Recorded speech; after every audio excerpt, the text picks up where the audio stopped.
In the name of Allah, the most merciful, the most compassionate. Alif Lam Ra. These are the verses of a book that clearly expounds the truth. We have revealed it as a recitation in Arabic that you may fully understand. O Muhammad, by revealing the Quran to you, we narrate to you in the best manner the stories of the past, although before this narration you were utterly unaware of them. Call to mind when Joseph said to his father, "My father, I saw in a dream 11 stars and the sun and the moon. I saw them prostrating themselves before me." His father said, "My son, do not relate your dream to your brothers, lest they hatch a plot to harm you. Indeed, Satan is man's open enemy. As you have seen in the dream, so will your Lord choose you for his task, and will impart to you the comprehension of the deeper meaning of things, and will bestow the full measure of his favor upon you and upon the house of Jacob, even as he earlier bestowed it in full measure upon your forefathers, Abraham and Isaac. Surely your Lord is all-knowing, all-wise." Verily, in the story of Joseph and his brothers, there are many signs for those who inquire about the truth. And call to mind when the brothers of Joseph conferred together and said, "Surely Joseph and his brother are dearer to our father than we are, although we are a group of so many. Our father is clearly mistaken. So either kill Joseph or cast him into some distant land, so that your father's attention may become exclusively yours, and after so doing become righteous." Thereupon one of them said, "Do not kill Joseph, but if you are bent upon doing something, cast him down to the bottom of some dark pit. Perhaps some caravan passing by will take him out of it." After so deciding, they said to their father, "Why is it that you do not trust us regarding Joseph, although we are his true well-wishers? Send him out with us tomorrow, that he may enjoy himself and play while we'll be there, standing guard over him." Their father answered, "It grieves me indeed that you should take him with you, for I fear that some wolf might eat him up, while you are negligent of him." They said, "Should a wolf eat him despite the presence of our strong group, we would indeed be a worthless lot." So when they went away with Joseph and decided to cast him in the bottom of the dark pit, we revealed to Joseph, "Surely a time will come when you will remind them of their deed. They know nothing about the consequence of what they are doing." At nightfall they came to their father weeping and said, "Father, we went racing with one another and left Joseph behind with our things, and then a wolf came and ate him up. We know that you will not believe us, howsoever truthful we might be." And they brought Joseph's shirt stained with false blood. Seeing this, their father exclaimed, "Nay, this is not true. Rather, your evil souls have made it easy for you to commit a heinous act. So I will bear this patiently and in good grace. It is Allah's help alone that I seek against your fabrication." And a caravan came, and they sent their water drawer to draw water. As he let down his bucket in the well, he observed Joseph and cried out, "This is good news, there's a boy." They concealed him, considering him as part of their merchandise, while Allah was well aware of what they did. Later they sold him for a paltry sum, just a few dirhams. They did not care to obtain a higher price. The man from Egypt who bought him said to his wife, "Take good care of him. Possibly he might be of benefit to us, or we might adopt him as a son."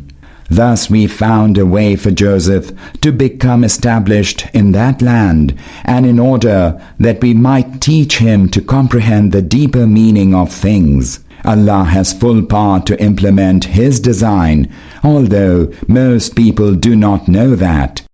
And when Joseph reached the age of maturity, we granted him judgment and knowledge. Thus do we reward those who do good.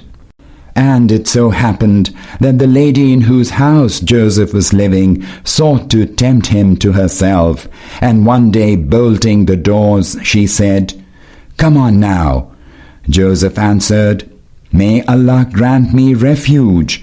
My Lord has provided an honorable abode for me, so how can I do something so evil? Such wrongdoers never prosper." And she advanced towards him, and had Joseph not perceived a sign from his Lord, he too would have advanced towards her. Thus was Joseph shown a sign from his Lord, that we might avert from him all evil and indecency, for indeed he was one of our chosen servants. Then both of them rushed to the door, each seeking to get ahead of the other, and she tore Joseph's shirt from behind. Then both of them found the husband of the lady at the door. Seeing him, she said, "What should be the punishment of him who has foul designs on your wife, except that he should be imprisoned or subjected to painful chastisement?" Joseph said, "It is she who was trying to tempt me to herself," and a witness belonging to her own household testified on grounds of circumstantial evidence. If his shirt is torn from the front, then she is telling the truth, and he is a liar. But if his shirt is torn from behind, then she has lied, and he is truthful. So when the husband saw Joseph's shirt torn from behind, he exclaimed, "Surely this is one of the tricks of you women. Your tricks are indeed great." Joseph, disregard this, and you woman, ask forgiveness for your sin, for indeed it is you who has been at fault. And some ladies in the city began to say, "The chief's wife, violently in love with her houseboy, is out to tempt him. We think she is clearly mistaken." Hearing of their sly talk, the chief's wife sent for those ladies and arranged for them a banquet, and got ready couches, and gave each guest a knife. Then while they were cutting and eating the fruit, she signaled Joseph, "Come out to them." When the ladies saw him, they were so struck with admiration that they cut their hands, exclaiming, "Allah preserve us! This is no mortal human. This is nothing but a noble angel." She said, "So now you see, this is the one regarding whom you reproached me. Indeed, I tried to tempt him to myself, but he held back, although if he were not to follow my order, he would certainly be imprisoned and humiliated." Joseph said, "My lord, I prefer imprisonment to what they ask me to do, and if you do not avert from me the guile of these women, I will succumb to their attraction and lapse into ignorance." Thereupon his Lord granted his prayer and averted their guile from him. Surely He alone is all-hearing, all-knowing. Then it occurred to them to cast Joseph into prison for a while, even though they had seen clear signs of Joseph's innocence and of the evil ways of their ladies. And with Joseph, 2 other slaves entered the prison. One of them said, "I saw myself pressing wine in a dream," and the other said, "I saw myself carrying bread on my head, of which the birds were eating." Both said, "Tell us what is its interpretation, for we consider you to be one of those who do good." Joseph said, "I will inform you about the interpretation of the dreams before the arrival of the food that is sent to you. This knowledge is part of what I have been taught by my Lord. I have renounced the way of those who do not believe in Allah and who deny the hereafter. And I have adopted the way of my forefathers, Abraham and Isaac and Jacob. It is not for us to associate any with Allah in His divinity. It is out of Allah's grace upon us and upon mankind that He did not require of us to serve any other than Allah, and yet most people do not give thanks. Fellow prisoners, is it better that there be diverse lords, or just Allah, the One, the Irresistible? Those whom you serve beside Him are merely idle names that you and your fathers have fabricated without Allah sending down any sanction for them. All authority to govern rests only with Allah. He has commanded that you serve none but Him. This is the right way of life, though most people are altogether unaware. Fellow prisoners, this is the interpretation of your dreams. One of you will serve wine to his lord, the king of Egypt. As for the other, he will be crucified, and birds will eat off his head. The question concerning what you asked has thus been decided. And Joseph said to one of the two prisoners, who he knew would be set free, "Mention me in your Lord's presence." But Satan caused him to forget mentioning this to his lord, the ruler of Egypt, and so Joseph languished in prison for several years. And once the king said, "I have dreamt that there are 7 fat cows, and 7 lean cows are devouring them, and there are 7 fresh green ears of corn, and 7 others dry and withered. My nobles, tell me what is the interpretation of this dream, if you are well versed in interpretation of dreams." They said, "These are confused dreams, and we do not know the interpretation of such dreams." Then of the 2 prisoners, the one who had been set free now remembered, after the lapse of a long period, what Joseph had said. He said, "I will tell you the interpretation of this dream. Just send me to Joseph in prison." Then he went to Joseph and said to him, "Joseph, O truthfulness incarnate, tell the true meaning of the dream in which 7 fat cows are devoured by 7 lean ones, and there are 7 green ears of corn, and 7 others dry and withered, so that I may return to the people, and they may learn." Joseph said, "You will cultivate consecutively for 7 years. Leave in the ears all that you have harvested, except the little out of which you may eat. Then there will follow 7 years of great hardship, in which you will eat up all you have stored earlier, except the little that you may set aside. Then there will come a year when people will be helped by plenty of rain, and they will press grapes." The king said, "Bring this man to me." But when the royal messenger came to Joseph, he said, "Go back to your master and ask him about the case of the women who had cut their hands. Surely my lord has full knowledge of their guile." Thereupon the king asked the women, "What happened when you sought to tempt Joseph?" They said, "Allah forbid, we found no evil in him." The chief's wife said, "Now the truth has come to light. It was I who sought to tempt him. He is indeed truthful."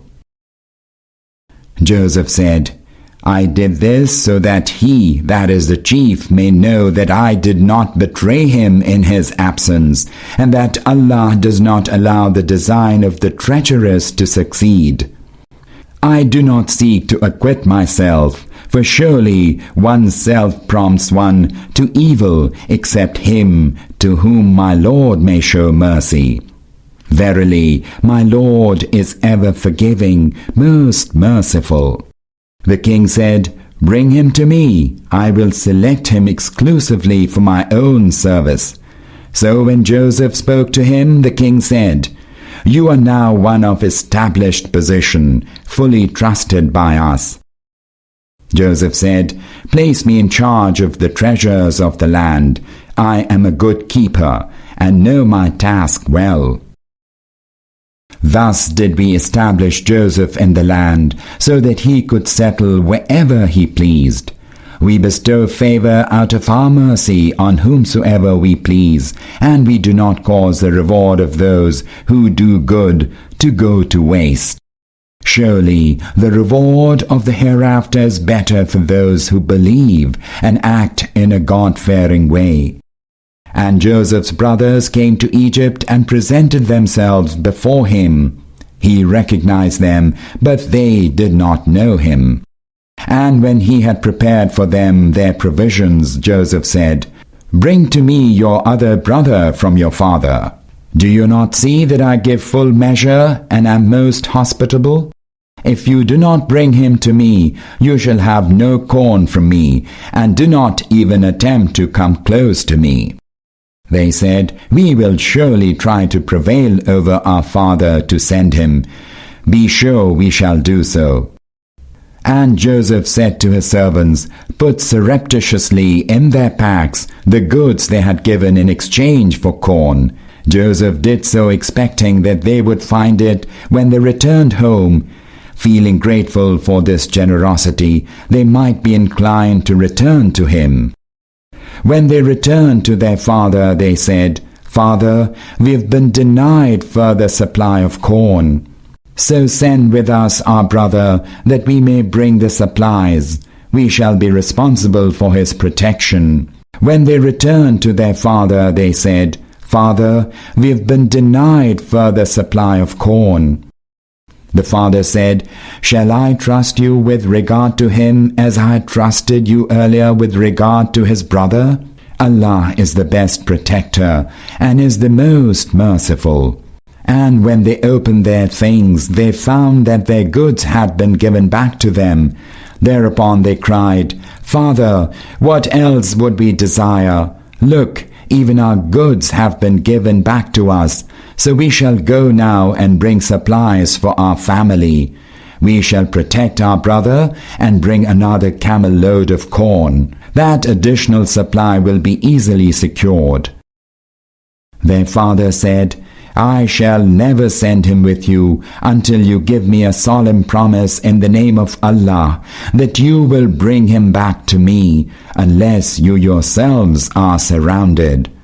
Then after they had given him their solemn promise, he said, "Allah watches over what we have said."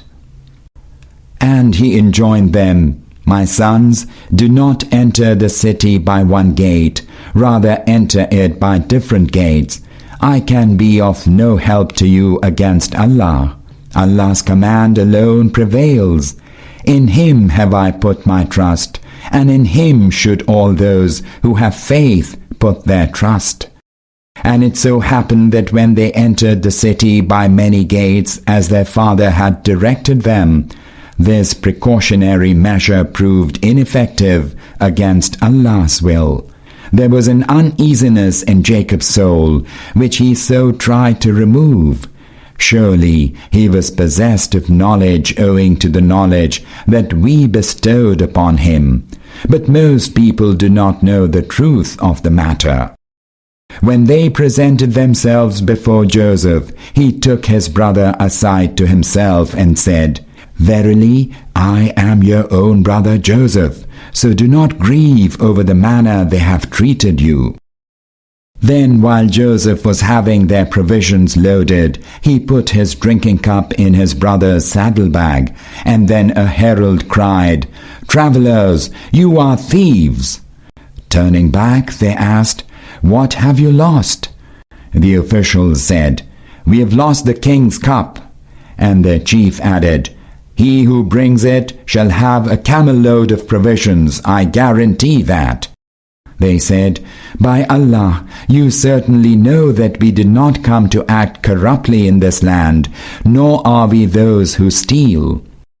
The official said, "If you are lying, what will be the penalty for him who has stolen?" They replied, "He in whose saddlebag the cup is found, he himself shall be its recompense. Thus do we punish the wrongdoers." Then Joseph began searching their bags before searching his own brother's bag. Then he brought forth the drinking cup from his brother's bag. Thus did we contrive to support Joseph.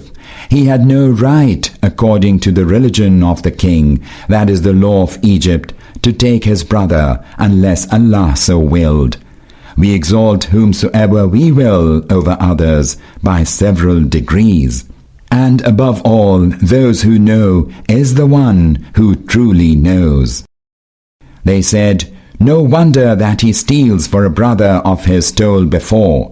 But Joseph kept his reaction to himself without disclosing the truth to them. He merely said to himself, "You are an evil lot. Allah knows well the truth of the accusation that you are making against me to my face." They said, "O powerful chief Al-Aziz, his father is an age-stricken man, and in order that he may not suffer, seize one of us in his stead. We indeed consider you an excellent person." Joseph said, "Allah forbid that we should seize any except him with whom we found our good. Were we to do so, we would surely be one of the wrongdoers." Then when they had despaired of Joseph, they went to a corner and counseled together. The eldest of them said, "Do you not know that your father has taken a solemn promise from you in the name of Allah, and you failed in your duty towards Joseph? So I will not depart from this land until my father permits me, or Allah pronounces his judgment in my favor. He is the best of those who judge. So go back to your father and tell him, 'Father, your son has certainly been guilty of stealing. We did not see him stealing, but testify according to what we know, and obviously we had no power to keep watch over that, what is altogether hidden from us.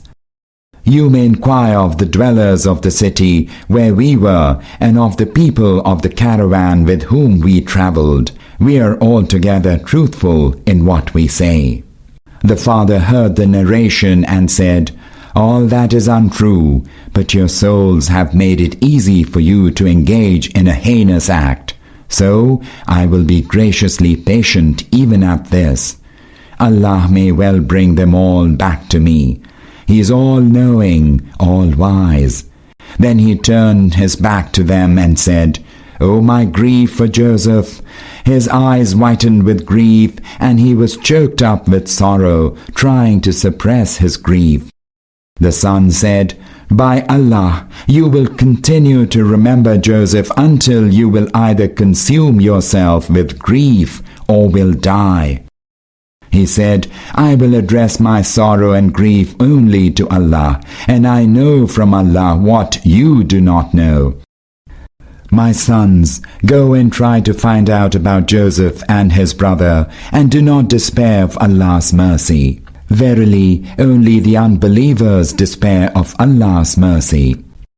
On going to Egypt, they presented themselves to Joseph and said to him, "O chief, we and our family are struck with distress, and have brought only a paltry sum. So give us corn in full measure, and give it to us in charity. Allah rewards those who are charitable." When Joseph heard this, he could not hold himself and said, "Do you remember what you did to Joseph and his brother when you were ignorant?" They exclaimed, "Are you indeed Joseph?" He said, "Yes, I am Joseph, and this is my brother. Allah has surely been gracious to us. Indeed, whoever fears Allah and remains patient, Allah does not allow the reward of such people to go to waste." They said, "We swear by Allah, indeed, Allah has chosen you in preference to us, and we were truly guilty." He replied, "No blame lies with you today. May Allah forgive you. He is the most merciful of all those that are merciful. Take this shirt of mine and throw it over my father's face." he will regain his sight, and bring to me all your family." And as the caravan set out from Egypt, their father said in Canaan, "Indeed, I smell the fragrance of Joseph. I say so, although you may think that I am doting." They said, "Surely you are still in your same old craze." And when the bearer of good news came, he threw Joseph's shirt over Jacob's face, whereupon he regained his sight and said, "Did I not tell you that I know from Allah what you do not know?" They said, "Father, pray for the forgiveness of our sins. We were truly guilty." He said, "I shall pray to my Lord for your forgiveness, for He, and indeed He alone, is ever forgiving, most merciful." And when they went to Joseph, he took his parents aside and said to the members of his family, "Enter the city now, and if Allah wills, you shall be secure." And after they had entered the city, Joseph raised his parents to the throne beside himself, and they involuntarily bowed in prostration before him. Joseph said, "Father, this is the fulfillment of the vision I had before, one that my Lord has caused to come true. He was kind to me when he rescued me from the prison and brought you from the desert after Satan had stirred discord between me and my brothers. Certainly, my Lord is subtle in the fulfillment of his will. He is all-knowing, all-wise. My Lord, you have bestowed dominion upon me and have taught me to comprehend the depths of things. O Creator of heavens and earth, you are my guardian in this world and in the hereafter. Cause me to die in submission to you and join me in the end with the righteous." O Muhammad, this is part of the news from the unseen that we reveal to you, for you were not present with them when Joseph's brothers jointly resolved on a plot. And most of the people, howsoever you might so desire, are not going to believe. You do not seek from them any recompense for your service. This is merely an admonition to all mankind. How many are the signs in the heavens and the earth which people pass by without giving any heed? And most of them believe in Allah only when they associate others with Him in His divinity. Do they then feel secure that an overwhelming chastisement shall not visit them, and the hour shall not suddenly come upon them without their even perceiving it? Tell them plainly, this is my way. I call you to Allah on the basis of clear perception, both I and those who follow me. Allah, glory be to Him, is free of every imperfection. I have nothing to do with those who associate others with Allah in His divinity. The messengers whom we raised before you, O Muhammad, and to whom we sent down revelations, were only human beings, and were from among those living in earthly habitations. Have these people not traveled in the earth, that they may observe the end of their predecessors? Certainly, the abode of the hereafter is much better for those who accepted the call of the messengers and acted in a God-fearing manner. Will you still not act with good sense? It also happened with their earlier messengers that for long they preached, and people paid no heed, until the messengers despaired of their people. And the people also fancied that they had been told lies by the messengers. Then suddenly our help came to the messengers. And when such an occasion comes, we rescue whom we will. As for the guilty, our chastisement cannot be averted from them. Certainly in the stories of the bygone people, there's a lesson for people of understanding. What is being narrated in the Quran is no fabrication. It is rather confirmation of the books that preceded it, and a detailed exposition of everything, and a guidance and mercy for people of faith.